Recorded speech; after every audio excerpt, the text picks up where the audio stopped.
गोष्ट अशी आहे टुरिस्ट वाल्यांची, गाडी एकच आहे, गाडी कुठेही फिरते, टुरिस्ट म्हणजे ऑल ओव्हर कुठेही फिरते.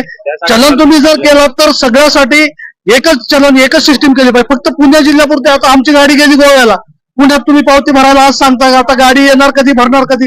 टुरिस्ट गाडी आहे तर तुम्ही सगळ्यासाठी, आता हायवेला चलन काढलेलं ते कुठे जाऊन बघणार अजून. आता फक्त त्यांनी त्याच्यापुरतं मर्यादित पिंपरी चिंचवड आणि पुणे म्हणतात. तर सगळ्यासाठी एक नियम केला पाहिजे.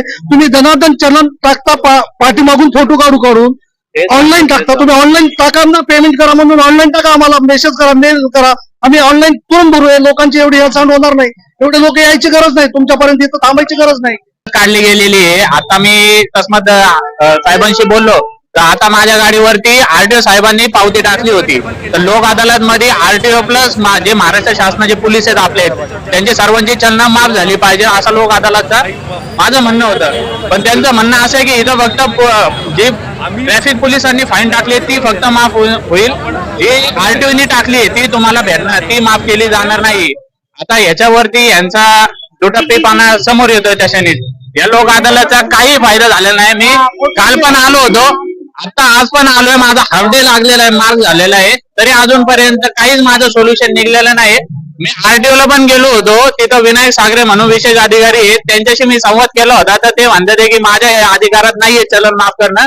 ते ज्यांनी पर्टिक्युलर जे अधिकारी होते त्यांनी जी पावती टाकलेली आहे, तू त्यांच्याशी जाऊन भेट, ते तुझे चलन किंवा हे माफ करू शकतील. आता जर लोक अदालत जर तुम्ही काढताय तर पूर्णपणे जेवढी चलन बसतात हे आरटीओच्या अंडर असू द्या किंवा महाराष्ट्र पोलिसांच्या अंडर असू द्या, ती माफ झाली पाहिजे. ही एक माझी. आणि लोक अदालत मध्ये आलो होतो. या ठिकाणी माझ्या पण गाडीला ज्यावेळेस माझी गाडी मी स्वतः ट्रॅक करतो माझ्या ट्रॅकरला, त्यावेळेस ती जिथं चलन पडलेलं आहे त्या ठिकाणी नसून गाडी तिसऱ्या ठिकाणी होती, तरी पण चलन मारलेलं आहे. म्हणजे ज्या ठिकाणी चलन मारले त्या ठिकाणी मी जाऊन चौकशी केली तर ते मला म्हटलं की हे 8 दिवसापूर्वी आम्ही फोटो काढला होता, त्याचा चलन आज आम्ही मारलेला आहे. तर हे कुठल्या तत्वात बसतंय हे मला सगळ्यांना विचारायचं आहे. प्लस दुसरं असं आहे की आज जी गर्दी होते याच्यावरती एक सोल्युशन काढू शकतात की ही सिस्टीम ऑनलाईन करू शकतात. दुसरी गोष्ट अशी आहे की जे चलन मारण्याची जी सिस्टीम आहे महाराष्ट्र पोलीस किंवा जी आरटीओची सिस्टीम आहे ती व्हॅलिडेट केलेली आहे की नाही याचं पण त्याच्यावरती सोल्युशन काढलं पाहिजे. धडाधड चलन मारतात, परंतु ते जे लिमिट आहे किंवा त्याची जी सिस्टीम व्हॅलिडिटी आहे ते पण त्यांनी चेक करणं खूप गरजेचं आहे. तर याच्यातून जे सामान्य जनतेला त्रास होतोय ते या गोष्टीतून समोर येत आहे की यांच्याकडून कुठलीही सिस्टीम प्रॉपर फॉलो होत नाही. फक्त सामान्य नागरिकाला, सामान्य ड्रायव्हरला विटीस धरण्याची भूमिका दिसते याच्यामध्ये.